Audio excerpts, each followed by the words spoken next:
नमस्कार. आपण बघत आहात कर्मचारी टाइम्स, शासकीय कर्मचाऱ्यांचा हितरक्षक.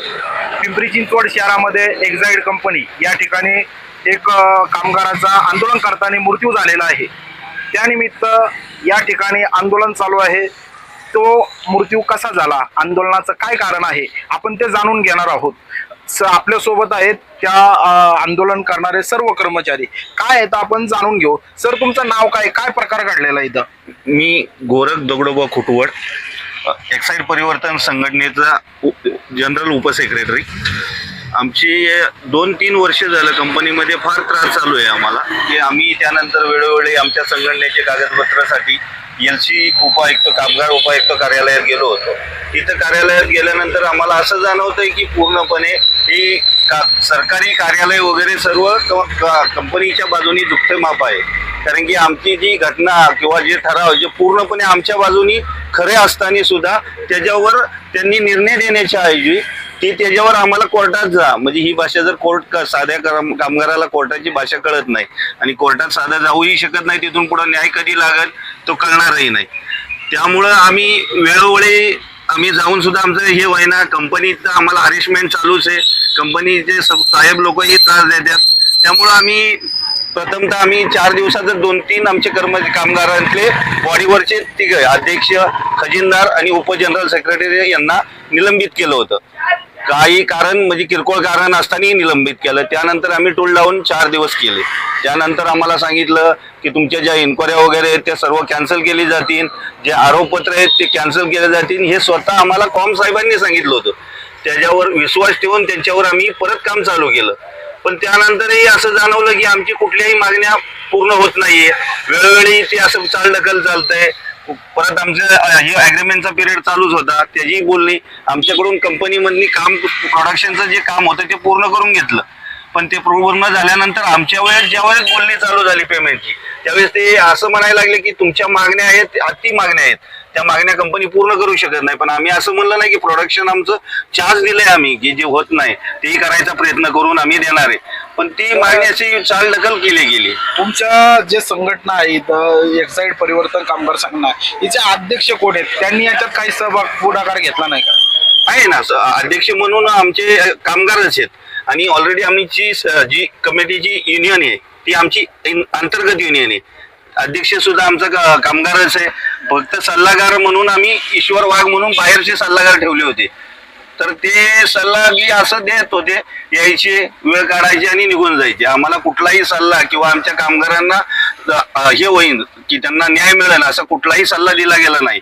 त्यामुळं आम्ही संघटनाचं तीच ठेवून फक्त सल्लागार चेंज करण्यासाठी आम्ही जनरल बॉडी घेतली गेली. त्या जनरल बॉडीचा जो निर्णय झाला तो आम्ही पूर्णपणे मान्य करून त्यांना हटवण्यात आलं आणि आम्ही दुसरे सल्लागार म्हणून राजन नायरला तिथं जनरल बॉडीने ठरवलं. आता जो हा आंदोलन चालू आहे तुमचं, एका कर्मचाऱ्याचं पोळ म्हणून त्यांचा मृत्यू झालेला आहे, त्याबद्दल काय सांगाल, कसं झाला? ठीक आहे. आम्ही ज्यावेळेस पोळला 8 तारखेला नोटीस दिलं, 25 तारखेपासून आम्ही संपावर स्ट्राईक करणार आहे. हे नियमाप्रमाणे 15 दिवसाची अगोदर नोटीस देऊन आम्ही 25 तारखेला संपावर बसतो. संपावरनी संध्याकाळी विलास पोळ घरी गेल्यानंतर कंपनीकडून लेटर आलं गेलं.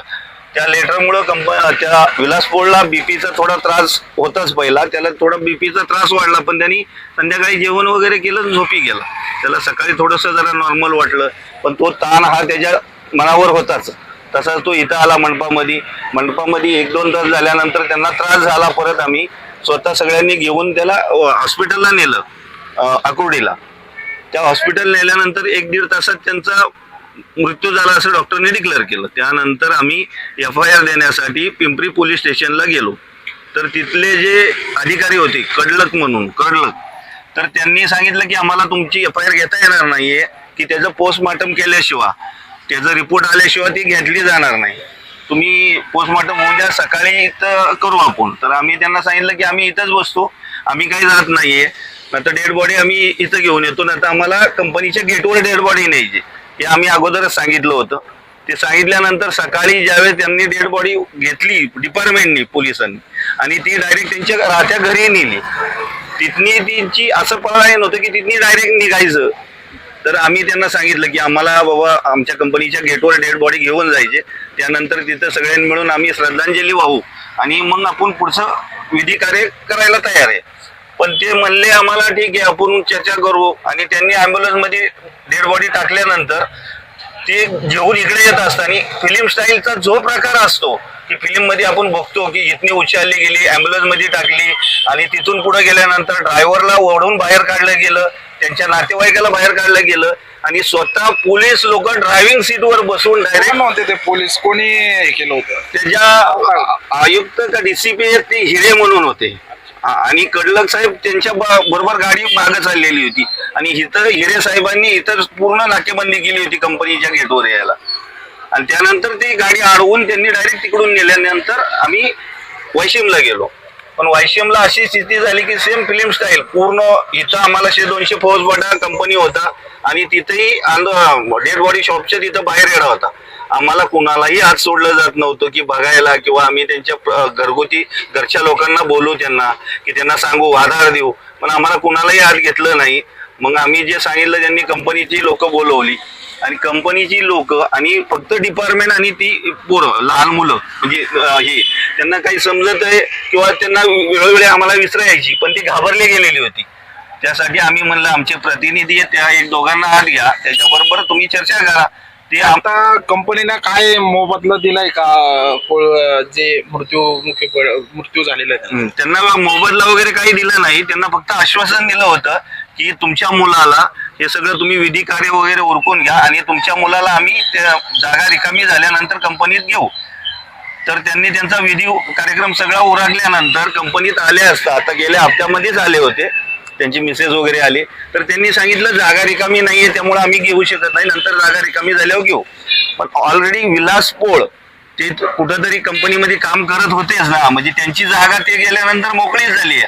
पण कंपनी जाणून बुजून की पुढे ढकलून किंवा रेंगाळण्याचं काम आणि घेण्याची स्थिती दिसत नाही आम्हाला, कारण की आम्ही एवढे दिवस संपावर आहे तरी सुद्धा कंपनीने कुठल्याही ऍक्शन मोडवर येऊन की बाबा तुमच्या संघ मिटवावं, आम्ही LC ला एवढ्या मीटिंग करतोय पण त्या मीटिंग मध्ये निष्पन्न काहीच नाही. कंपनीतले लोक याच्यात बसतात, हा ठीक आहे आम्ही वरिष्ठ पातळीवर चर्चा करू आणि मग कळू.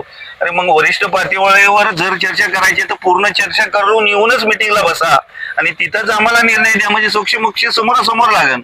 आता काय कोणाकडं राज्य सरकारकडनं तुम्ही काय मागणी केली आहे का? आता काय स्टेटस आहे सध्या? किती दिवस आंदोलन चालणार? आंदोलन चालणार, कारण की आम्हाला तर राज्य सरकारने आम्हाला कुठलं तरी हे द्यायला पाहिजे. त्यासाठी आता मंत्रालयामध्ये मीटिंग लागली होती 18 तारखेला, ती कॅन्सल झाली आणि त्याची मला वाटतं 25 तारीख दिलेली आहे, काही कारणास्तव कॅन्सल झाली. आता तिथंच मंत्रालयामध्ये बनसोडे अण्णा म्हणून त्यांनी पुढाकार घेऊन मीटिंग लावलेली आहे. आता जर तुम्हाला न्याय भेटला नाही तर काय भूमिका असणार आहे तुमची? आम्हाला न्याय भेटलाच पाहिजे, भेटावा ही आमची पहिली अपेक्षा आहे. आणि जर न्याय मिळतच नसेल तर राज्य सरकार न्याय देतच नसेल तर आंदोलन अजून तीव्र करण्याच्या दृष्टीने आम्ही पावलं टाकू. आपण बघताय कर्मचारी टाइम्स या ठिकाणी एका कर्मचाऱ्याचा आंदोलनादरम्यान मृत्यू झाला, पण त्याला कंपनीनं काहीही दिलेलं नाही, त्याला जो मोबदला पाहिजे मोबदला दिलेला नाही. आणि त्यांच्यासोबत पोलीस प्रशासनानेही एकदम चुकीचा वागणूक दिलेली आहे त्यांना. जी डेड बॉडी आहे ती फिल्मी स्टाईलनं इथं YCM हॉस्पिटलला पळवल्या गेली. त्यांना आता कर्मचाऱ्यावर दबाव आहे, त्यांच्या घरच्यावर सुद्धा पोलिसांनी दबाव टाकला असं सर्व इथं सांगतायत. आपण बघत होतात कर्मचारी टाइम्स, मी सूरज, धन्यवाद.